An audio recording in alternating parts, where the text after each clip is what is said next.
Hello, welcome to the Golf Swing Weekly Fix. My name is Mark Crossfield. I've got more swings coming at you from the iPhone app and the Android app, soon to be out on iPad as well, which is exciting.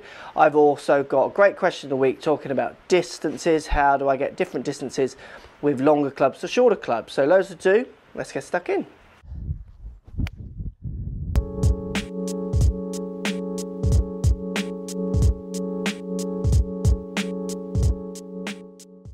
Okay, here we go. Look, this is a good swing. Lots of good movements in here.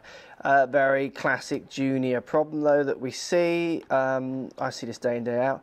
Just stood amazingly close. There's literally no room in here for you to make a swing. And what will tend to happen is you'll tend to get out of your own way to hit the ball. You can see your left foot takes off a little bit of impact there as well as you try to get out of your own way. So look, it's a little bit about setup really in this one. So what I mean by that, and this is a common one with kids, is we see very, very close to the ball. So good question, I get asked it a lot. How far away should you stand from the ball? Well, you need to stand far enough away to be able to make a swing. So what that means is once you've taken your posture, so you feel that you've got a nice straight back leaning forwards, you feel like your shoulders are dropping forward of your toes, then at that stage your arms should just hang down. If your shoulders are forward of your toes at address and your arms hang down, there will be space here around, say, a hand's width between top of the club, top of your left leg. People trying to measure this distance when in poor postures, well, it affects the distance from the ball. So the thing to really focus on is getting on a good posture.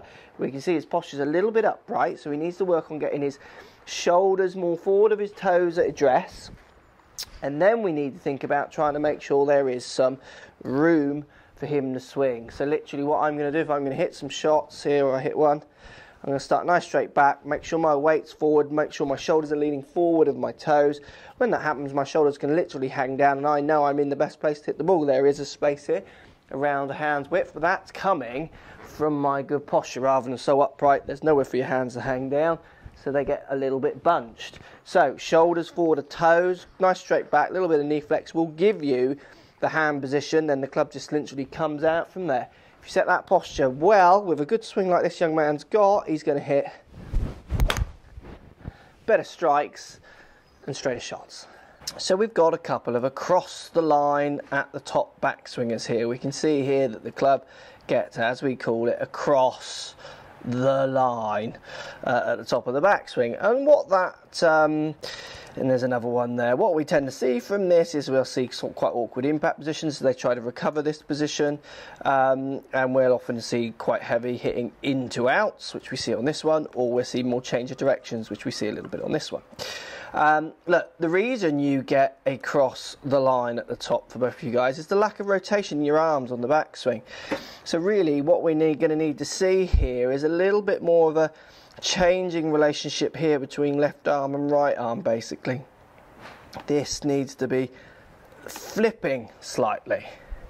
So what we're seeing in the across the line is we're seeing your arms staying quite square onto the camera for too long. So the camera lens here, if I keep my arms kind of straight onto it, don't let them rotate, what happens is as I start to hinge, the club will tend to hinge off to the right, where if I let my right arm come down and left arm go up, so my arms are starting to rotate on the way back, then what happens is easier for me to set the club up to the top of the backswing a little bit more line.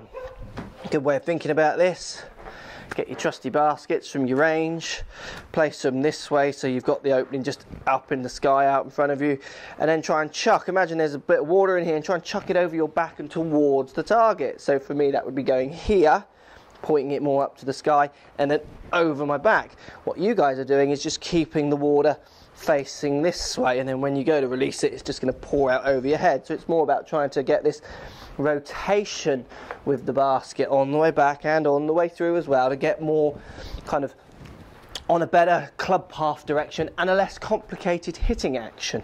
Because as soon as you put that cross in at the top, so as soon as you don't get that rotation and you get that cross, that needs to come out. You cannot hit the ball that way, and getting that out is complicated. So it's much more about getting this rotation in your arms where your right elbow comes down, left elbow goes up, to get that rotation on the backswing and the follow through for those sweeter strikes. So for this swing, I want you to watch what happens to this right foot. What we're going to do is I'm going to show you the fault. So the impact position is weak, weight definitely all pushing down on the back foot, not getting off the right foot, hips not going through, upper body not going through, and this is stemming from a couple of things. One, the desire not to go through, so you're going to have a conscious effort to try and get the weight actually transferring onto this foot and coming off your right foot. The other thing is what you do on the backswing. As soon as you roll your weight, as you can see there, to the outside of that foot, the right foot, the chances of you pushing that weight across in time now are really, really slim. So let me show you what I mean. So we're seeing a real kind of weak backswing in the sense that if you were trying to push forwards, let's pretend I'm going to push forwards. We can do it in golf. Well, let's say I'm just going to run. I'm going to push off and run that way as fast as I can. I wouldn't start kind of back here with my weight on the outside of that right foot because I have to get it onto the middle to the inside before I can then push. I would start much more kind of like this, ready to go, pushing on the inside of that right foot so I can really push off it. As soon as you make a backswing where your weight moves onto the outside of that right foot, the chances of you in this split second of hitting the ball, so the downswing, getting your weight across becomes much harder. So you need to think about trying to turn against that right foot a little bit more. And then, like I said, actively trying to get off the right foot, right knee moving over towards left, push your hips forward, get your tummy pushing forward out in front of you, get your tummy the furthest thing forward. So if I hit this shot here, so turning against my right foot a bit more, and then finishing, it feels to me like it's my core, it's my tummy, my belt buckle that's pushing the most forward. For you, it's much more of onto your right foot and then kind of this leaning back position. So it's your left foot that's the furthest thing forward. So that weaker backswing, so not weak as in it's strong or weak as in if you're trying to push forward, which you are on the downswing, you're doing it in a very weak way. You've got to be turning against a more solid right foot to then push off that foot. And the push off that foot has to be conscious for you, it has to be deliberate for you to move that weight across, and don't let your left foot be the furthest thing forward once you finish your stroke. Try and feel that it's more that it's your middle of your belt buckle that's over your left foot and forward to get that weight across on the downswing.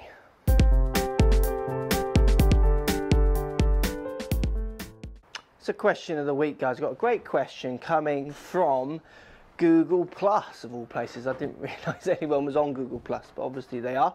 Okay, it says, love your videos. You've really helped me with my driver swing. The question that I have is that I have a hard time getting a lot of distance differentiation with my irons I hit. Short irons better than the longer ones, and I can't seem to get the distance out of my long irons.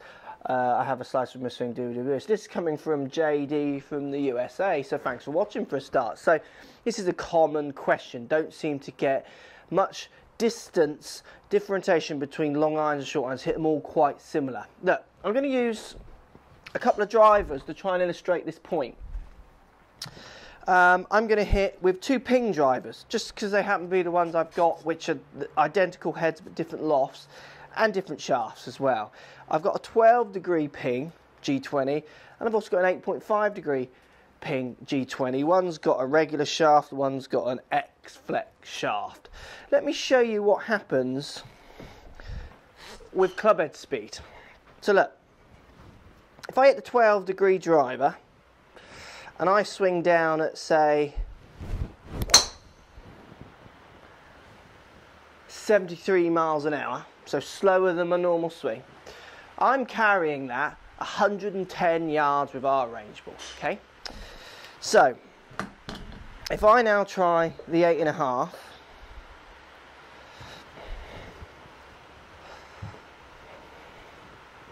and try and hit it at the same club head speed,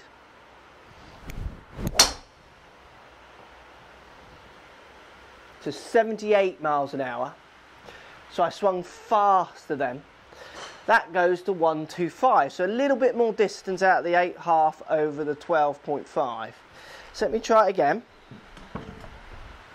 If I can get, let's see actually what would make it quite interesting, if I can get the 12.5 up to 78 miles an hour to beat the 125 distance.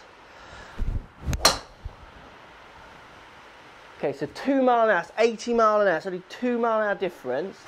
That's now gone to 131. So you can see what's happening.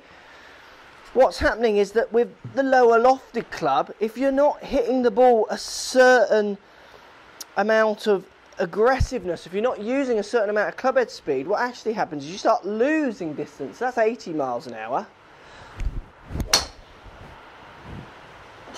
There we go, there's 71. That's only gone 66 yards. It's just not launched. It's not hard enough to get the thing up in the air. Again, if I try and swing the 12 degree at around 71 mile an hour. There we go, 70 miles an hour. And that's gone 110 yards. Can you see the difference? So you can apply this to a 3-iron over a 7-iron. And a 3-iron over a 5-iron. As soon as you start cranking that angle down, that loft, what happens is you don't get the launch unless you're hitting the ball hard enough. So then what happens is you lose distance. You don't actually hit the 3-iron any further than you hit the 5-iron, so you start getting your irons going the same distance. Now there's ways around this. You can make sure you've got the right loft, like in a driver here, for the swing speed. If I was swinging at around 70 miles an hour, I wouldn't use an 8.5 with a stiff shaft. It just doesn't launch up in the air. I'd use the 12 degree with a regular shaft to help me get more spin and get the ball more up in the air. So you're finding your irons are going similar distances because you're probably not swinging it fast enough and still getting the level of control you want when using the lower lofted irons. There's ways around this. You can use thicker soled irons, you can use rescues. They're all built to try and help you get more launch, and that's there. That more launch, say for a rescue, a 5-wood, 7-wood, 9-wood, those things, you're going to find that they do go further with their longer shafts than your irons. So you start to find there is a bit of differentiation between the different clubs you're using at the end of your bag there. I hope that makes that clear. I hope that makes you understand. It's about literally how much charge you put into your cannon. If I'm firing a cannon, I haven't got much chance. I'm going to whack it up high to try and pop the cannonball out to get some distance. If I've got loads and loads of charge in my cannon, I'm going to set it lower, fire it fast, and let that cannonball fire and keep rising. So it's to do with club head speed, subject to launch angle, to get that differentiation between your different irons. Hope that helps. Let me know. Post comments. Love to hear what you think about that one. Thanks for watching. So if you like what's going on here, don't be afraid to subscribe to the channel. Also thumbs up the video, post comments. Love to hear what you guys got to say. Let's keep it social. The more we talk, the more we share, the easier this game will get for everybody. So if you want to find me on Facebook here, you can find me on Facebook.